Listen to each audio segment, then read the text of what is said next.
புகைப்பிடிப்பது புற்றுநோயை உண்டாக்கும், உயிரைக் கொல்லும். மது அருந்துதல் உடல் நலத்திற்கு தீங்கு விளைவிக்கும்.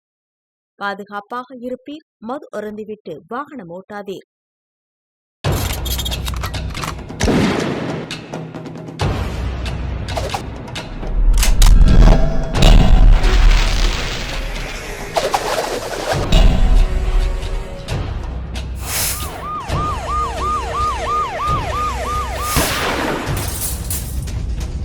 கோப்பியம், உண்மையும் பின்னணியும். வணக்கம்.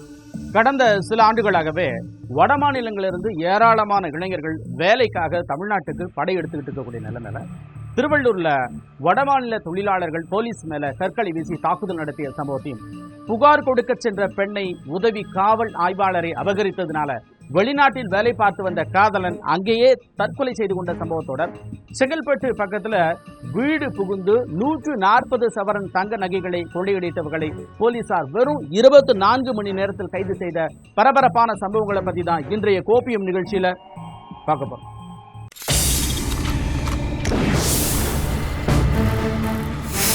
போலீஸ் மீது கற்களை வீசி வடமாநில ஊழியர்கள் அராஜகம்.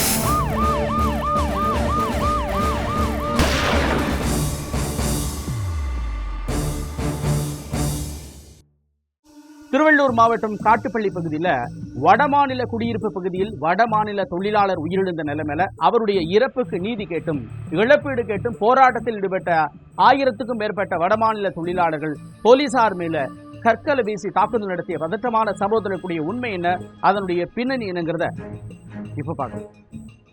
திருவள்ளூர் மாவட்டம் தனியார் கப்பல் கட்டும் நிறுவனத்தில் வடமாநிலத்தை சேர்ந்த சுமார் 1000க்கும் மேற்பட்ட ஒப்பந்த தொழிலாளர்கள் அங்குள்ள தொழிலாளர்கள் தங்கும் குடியிருப்பில் தங்க வைக்கப்பட்டுள்ளனர். இந்நிலையில் கடந்த திங்கட்கிழமை இரவு தொழிலாளர்கள் தங்கும் குடியிருப்பின் மாடியில் ஏறிய உத்தரப்பிரதேசத்தை சேர்ந்த அமர் பிரசாத் என்பவர் தவறி விழுந்து உயிரிழந்ததாக கூறப்படுகிறது. இதனையடுத்து தகவல் அறிந்து வந்த காட்டூர் காவல்துறையினர் உடலை மீட்டு உடற்கூராய்வுக்காக சென்னை அரசு ஸ்டான்லி மருத்துவமனைக்கு அனுப்பி வைத்து விசாரணை நடத்தியுள்ளனர். இந்நிலையில் வடமாநில தொழிலாளி உயிரிழந்தது குறித்து விசாரணை நடத்த வேண்டும் எனவும் அவருக்கு இழப்பீடு வழங்க வேண்டும் என கூறியும் நூற்றுக்கணக்கான வடமாநில தொழிலாளர்கள் திடீரென போராட்டத்தில் ஈடுபட்டுள்ளனர். இதனால் அந்த பகுதியில் பதற்றமான சூழல் ஏற்படவே உடனடியாக பாதுகாப்புக்காக 100க்கும் மேற்பட்ட போலீசார் குவிக்கப்பட்டு காட்டுப்பள்ளி சாலையில் மறியல் போராட்டத்தில் ஈடுபட்டவர்களிடம் அதிகாரிகள் பேச்சுவார்த்தை நடத்தியுள்ளனர். அப்போது திடீரென போராட்டத்தில் ஈடுபட்டவர்கள் காவல்துறையினர் மீது கற்களை வீசி வன்முறையில் ஈடுபட்டுள்ளனர்.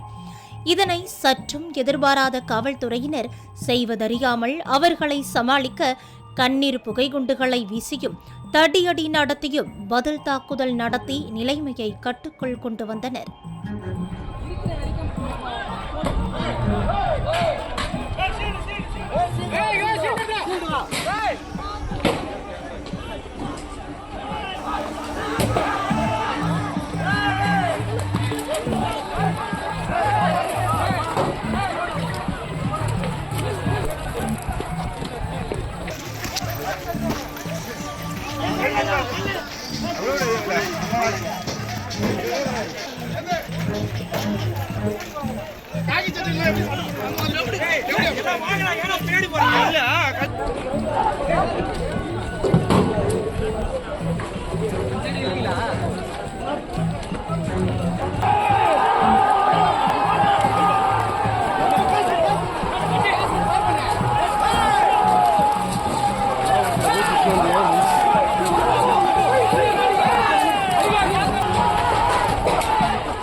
பின்னர் தொழிற்சாலை நிர்வாகம் உயிரிழந்த தொழிலாளிக்கு 5 லட்சம் ரூபாய் இழப்பீடு வழங்குவதாக உத்தரவாதம் அளித்ததை தொடர்ந்து உயிரிழந்த தொழிலாளியின் சடலம் பிரேத பரிசோதனை செய்யப்பட்டுள்ளது.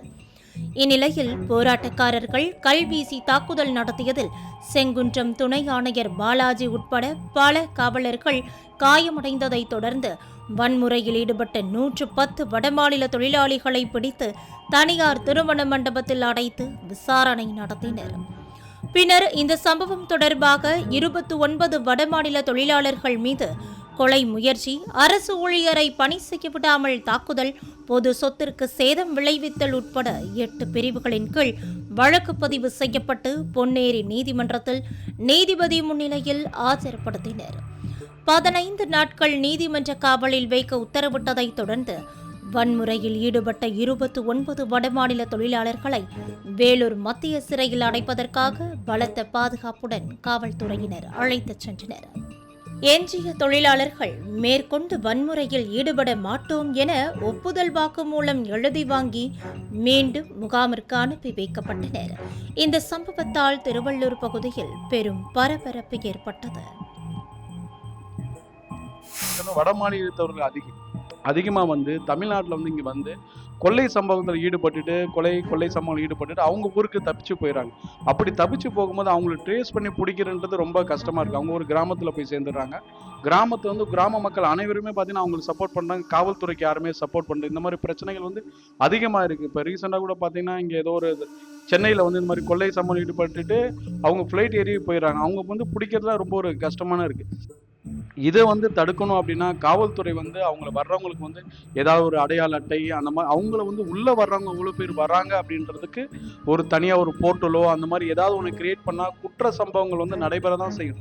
அதை எப்படி தடுக்கிறது அப்படின்றதுல முன்முயற்சி எடுத்து அவங்களுக்கு ஒரு அடையாள அட்டை அந்த மாதிரி ஏதாவது ஒன்று கொடுத்தா பிற்காலங்களில் அவங்க ரொம்ப ஒரு கடினமானவங்களா இருக்கிறாங்க. அவங்களை கட்டுப்படுத்துறது அரசே ஒரு முடக்கிற மாதிரியோ ஒரு காவல்துறையே அடிக்கிற மாதிரியான செய்களை ஈடுபடுறாங்க. அவங்க பிற்காலத்தை தடுக்கணும்.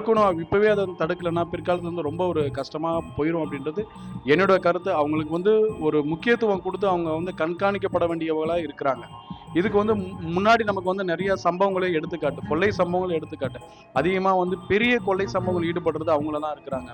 இப்படி ஒரு உயிர் சேதத்தை ஏற்படுறது, கொலை பண்ணிட்டு நகையை பறிக்கிறது, அதுக்கப்புறம் ஏடிஎம்ல கொள்ளடிக்கிறது, பைக்கை திருடுறது, அதெல்லாம் அதிகமாக இருக்கிறாங்க. அதை தடுக்கணும் அப்படின்னா அவங்க மேலே ஒரு தனியாக ஒரு போர்ட்டல் அந்த மாதிரி ஆன்லைன் போர்ட்டல் கிட்ட அவங்களுக்கு வர்றவங்களுக்கு என்ட்ரி பாஸு, அவங்களுக்குன்னு ஒரு கோட் நம்பரு அந்த மாதிரி ஏதாவது ஒன்று கொடுக்குன்னு பிற்காலங்கள் இந்த மாதிரி கொலை சம்பவங்கள் இந்த மாதிரி வன்முறையில் ஈடுபடுறதுனா தவிக்கலாம்.